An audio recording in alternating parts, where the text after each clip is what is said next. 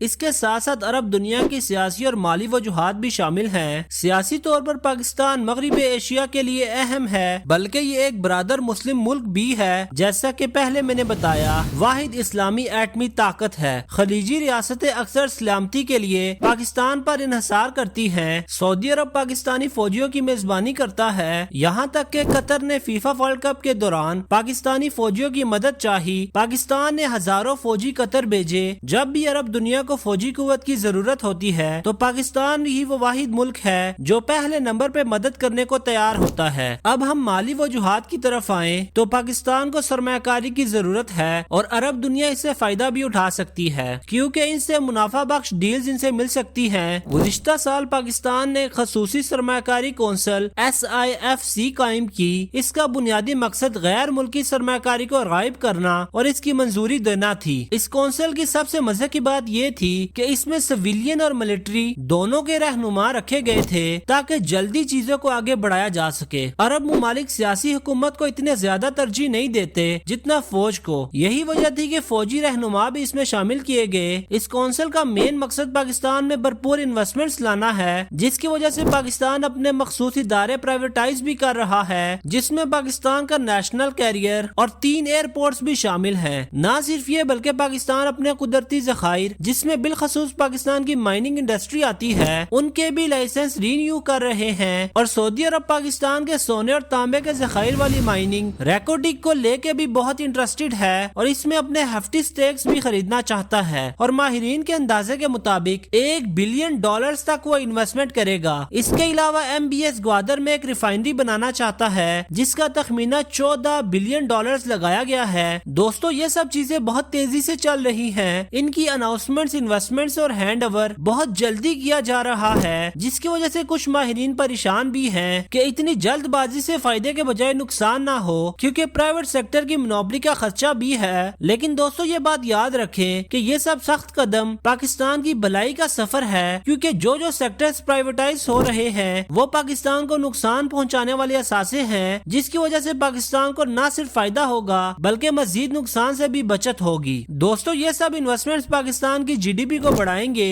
پاکستان کی ایکسپورٹس بڑھیں گی اور پاکستان ترقی کرے گا، جس کا نتیجہ پاکستان کی معیشت میں استحکام ہوگا اور پاکستان کا مستقبل روشن ہوگا۔ پاکستان کی گورنمنٹ ہری پور میں ایک ڈیجیٹل سٹی بنائے گی۔ دوستو یہ ڈیجیٹل سٹی خصوصی سرمایہ کاری سہولت کونسل کے تحت بنائی جائے گی۔ ہری پور میں پاکستان ڈیجیٹل سٹی کے قیام کے لیے 8 ارب روپے کے لیے معاہدے پر دستخط کیے گئے ہیں۔ یہ دستخط اسپیشل ٹیکنالوجی زونز اتھارٹی اور Khyber Pakhtunkhwa information technology board کے درمیان کیے گئے ہیں۔ دوستو اس ایگریمنٹ میں یہ بھی شائع کیا گیا کہ ابتدائی سالوں میں اسے فروغ دینے کے لیے اس ڈیجیٹل سٹی کو ٹیکس فری زون بنایا جائے گا، جس میں جتنی بھی کمپنیز یہاں پر چل رہی ہوں گی ان سے پہلے 10 سالوں میں کوئی ٹیکس نہیں لیا جائے گا۔ دوستو اس سٹی کا رقبہ 11 ایکڑ پر پھیلا ہوگا اور اس میں 4000 IT سٹارٹ اپس بن سکتے ہیں، اور یہ تخمینہ لگایا گیا ہے کہ 2026 تک یہ مکمل ہو جائے گا۔ یہ منصوبہ نہ صرف IT کی برآمدات کو $50 ملین سے زیادہ تک لے جائے گا بلکہ IT گریجویٹس کو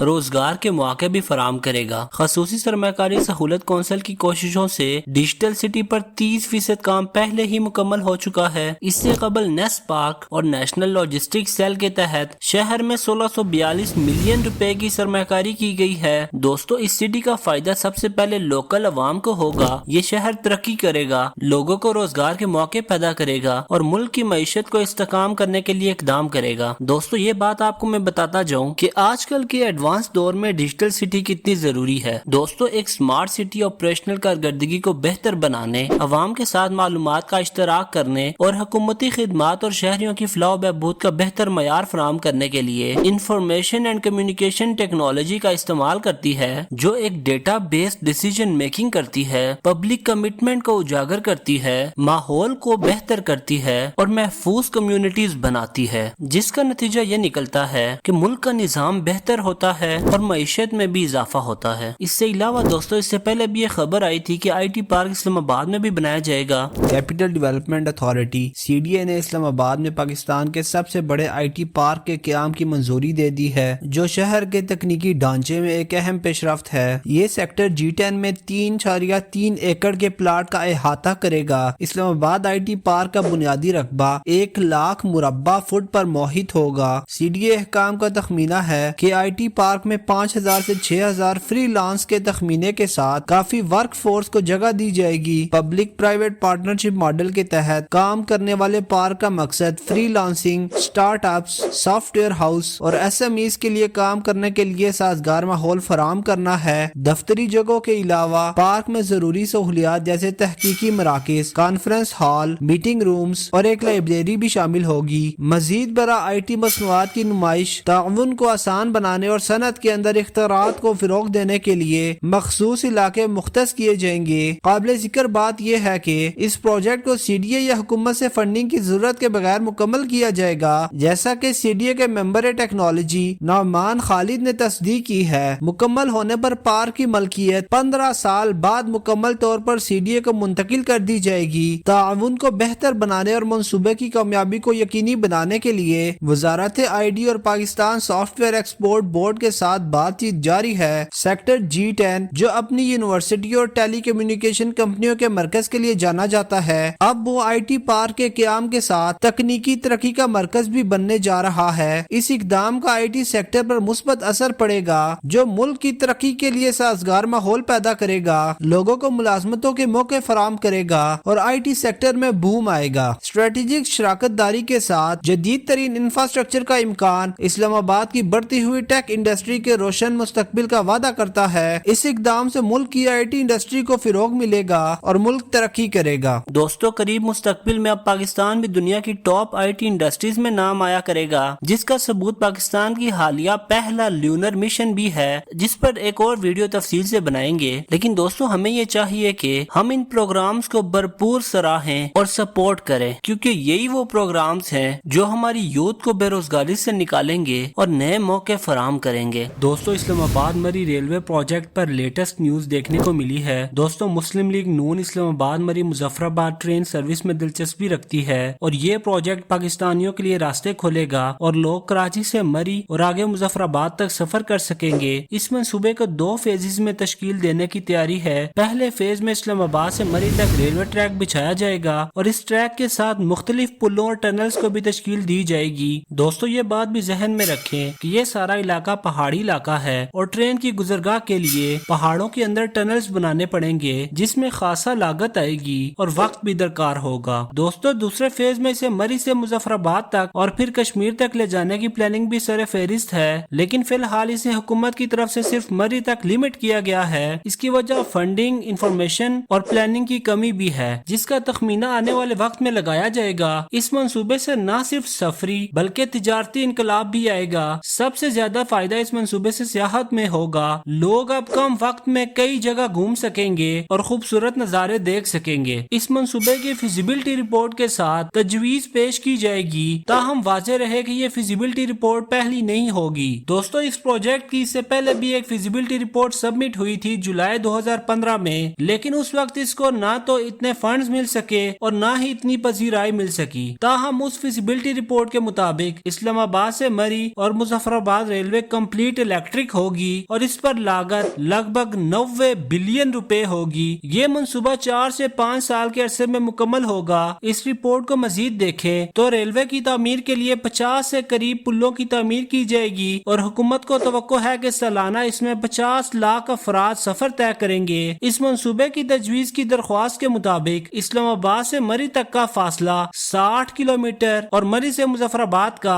47 کلومیٹر بنتا ہے۔ پاکستان کی ریلوے کا موجودہ نیٹ ورک اسلام آباد میں مرگلہ ریلوے سیکشن تک ہے، جس سے تقریباً 60 کلومیٹر کے فاصلے پر راولپنڈی پشاور سیکشن پر نورپور اسٹیشن واقع ہے۔ وزیر اعظم نے پچھلی رپورٹ پر اعتراض اٹھایا تھا کہ موجودہ ریلوے اسٹیشن مری کے قریب بنایا جائے تاکہ رہائشی اور سیاح اس سے مستفید ہو سکے۔ اس منصوبے میں اسلام آباد سے مری تک 5 کلومیٹر لمبی ٹنل اور مری سے مظفرآباد تک 20 کلومیٹر لمبی ٹنل کی تعمیر بھی شامل تھی۔ مری میں بسال کے قریب ریلوے اسٹیشن کی تعمیر کا امکان تھا۔ دوستو، اس کے ساتھ پچھلے سال اسلام آباد میں مارگلہ ریلوے اسٹیشن سے کراچی تک ملک کی پہلی جدید ریلوے سروس گرین لائن کا آغاز کیا گیا، جو 22 گھنٹوں میں کراچی تک پہنچا دیتی ہے۔ یہ جدید ٹرین اپنی ایڈوانس سسٹم اور مختلف سہولیات کی وجہ سے آراستہ ہے، جس میں بالخصوص اکانومی کلاس شامل ہے۔ دوستو، اگر یہی ٹرین آگے مری تک چلی جائے تو ایک انقلاب برپا ہو جائے گا۔ دوستو، اس کے ساتھ پشاور سے کراچی تک ML1 ریلوے ٹریک پروجیکٹ بھی شامل ہے، جس پر کام زوروں سے شروع ہو چکا ہے۔ پاکستان اور چین نے ملٹی بلین مین لائن 1 منصوبے کو شروع کرنے پر اتفاق کیا ہے، جسے چین پاکستان اقتصادی اور راہداری کی ریڑھ کی ہڈی سمجھا جاتا ہے۔ ایک لمبے انتظار کے بعد ML1 منصوبے پر ڈیل ہو چکی ہے اور اس پر کام بھی شروع ہو چکا ہے۔ دوستو، پاکستان کی ML1 ریلوے اگر اسٹریٹجک پوائنٹ سے دیکھا جائے تو یہ معاشی ترقی کا واحد گیٹ وے بن سکتی ہے، لیکن پاکستان نے اسے کبھی بھی اس نظر سے نہیں دیکھا، بلکہ وہی پرانی کراچی پشاور ریلوے لائن جو 1800 کلومیٹر سے بھی طویل ML1 کو گھسیٹ کر چلاتی رہی اور مشکل سے مسافروں کی نقل و حمل کا بوجھ برداشت کرتی رہی۔ ماضی میں پاکستان نے اسے نہ تو اپ گریڈ کیا اور نہ ہی اس میں کچھ اضافہ کرنے کی کوشش کی۔ دنیا کی ریلوے لائنز نارمل سپیڈ جو پکڑتی ہیں وہ 300 کلومیٹر فی گھنٹہ کی رفتار ہے، جبکہ وہی ML1 ریلوے صرف اور صرف 100 کلومیٹر تک سپیڈ پکڑ سکتی ہے، کبھی کبھی تو 50 کلومیٹر یا اس سے بھی کم تک گر جاتی ہے۔ حالیہ اس لائن پر صرف ایک طرف دن میں 34 ریلوے ٹرینز چلتی ہیں، لیکن اسے اپ گریڈ کرنے کے بعد اس کی تعداد 171 ہو جائے گی۔ اسی کے ساتھ ساتھ مسافر ٹرین کی تعداد ابھی 40 ہے، اپ گریڈ کے بعد وہ 80 ہو جائے گی۔ سالانہ مسافروں کی بات کی جائے تو اس وقت 5 کروڑ مسافر سفر طے کرتے ہیں، جبکہ اپ گریڈ کے بعد یہ نمبر 10 کروڑ ہو جائے گا۔ اب منصوبے کی پلاننگ فیزز کی بات کریں تو کرنٹ اپ ڈیٹس کے مطابق منصوبہ 2 مرحلوں میں تعمیر کیا جائے گا۔ پہلے مرحلے میں کراچی سے ملتان تک 930 کلومیٹر ریلوے لائن بچھائی جائے گی۔ اس سیکشن میں 2022 کے دوران سیلاب کی زد میں آنے والے ریلوے انفراسٹرکچر کو بھی بین الاقوامی معیار کے مطابق اپ گریڈ کیا جائے گا۔